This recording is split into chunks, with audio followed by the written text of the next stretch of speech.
नमस्कार दोस्तों, मैं हूं आपका दोस्त नवीन और आप हैं एड वीज़ा के यूट्यूब चैनल पर। वीडियो रहेगी दोस्तों वो जो यूके का एक वीज़ा निकला है, मैं नाम नहीं बता रहा हूं यहाँ और थोड़ा हाइड भी करता हूं फेस भी। इनका वीज़ा जो है रिफ्यूज़ल के बाद मैंने चैलेंज करके लिया था और मेरे पास ये पिछले लगभग 1.5 से 2 साल से बात करते थे। इनको मैंने सारा अकाउंट्स वगैरह सब मेंटेन करने के लिए बताया कैसे क्या करना है। और ये इशू ये हुआ था कि ये थोड़ा फ़ोन इन्होंने किया और किसी रीज़न से इनके साथ स्टाफ का कोऑर्डिनेट नहीं हो सका, तो इन्होंने कहीं बाहर से वीज़ा अप्लाई कर लिया था।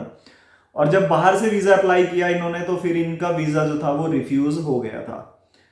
और रिफ्यूज़ होने के बाद इन्होंने जब मुझे फ़ोन किया, देखिए थोड़ा फील तो हमें भी होता है भाई कि मैं इतनी मेहनत आपके ऊपर करता हूँ और फिर आप बाहर से अप्लाई करते हो। तो मुझे था कि भाई मैं एक बार ही मन में आया था कि भाई मैं नहीं कर रहा हूँ, मैं छोड़ देता हूँ इस केस को। लेकिन फिर सोचा कि नहीं, ये कहीं ना कहीं एक प्रोफेशन के साथ गलत होता है कि मैं एज अ प्रोफेशनल अगर मैं ये सोचूं कि मुझे केस नहीं करना है या इसने मेरे से नहीं अप्लाई करवाया तो मैं इसका नहीं कर रहा हूँ, तो वो कहीं ना कहीं गलत है।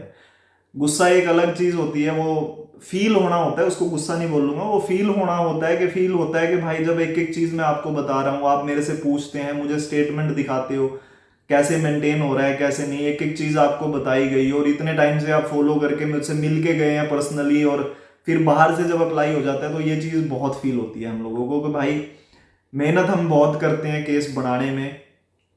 चलो जो भी था, इन्होंने फिर वीजा अप्लाई बाहर से किया, वीजा इनका रिफ्यूज हुआ था। प्रोफाइल आपके सब मैं बता देता हूँ कि प्रोफाइल क्या थी। इनका बिजनेस है, एक बिजनेस सिर्फ रजिस्ट्रेशन है और इश्यूज क्या था, करंट अकाउंट भी है इनका, वो फिर करंट मैंने ही बताया था कि करंट खोलना है इनको।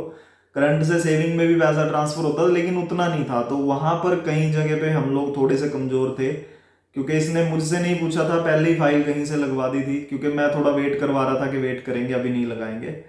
तो वो फिर हुआ ये था कि जब ये सब कुछ हुआ तो वीज़ा रिफ्यूज़ हुआ, मेरे पास आए तो फिर मैंने इनको उठा करके और केस किया, सारा का सारा पूरा एक केस रेडी किया।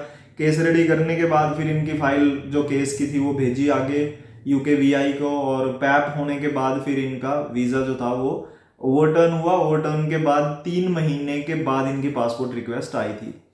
तो पूरा टाइम लेते हैं वो, अगर उन्होंने 3 मंथ्स बोला है तो वो 3 मंथ्स का टाइम लेंगे।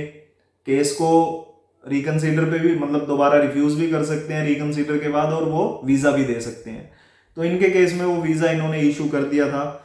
तो इनको भी बहुत बहुत मुबारक हो और आप लोग अगर किसी को अप्लाई करना है तो आप ज़रूर एक बार मिल लेना। बहुत बहुत धन्यवाद आप सबका जुड़े रहने के लिए।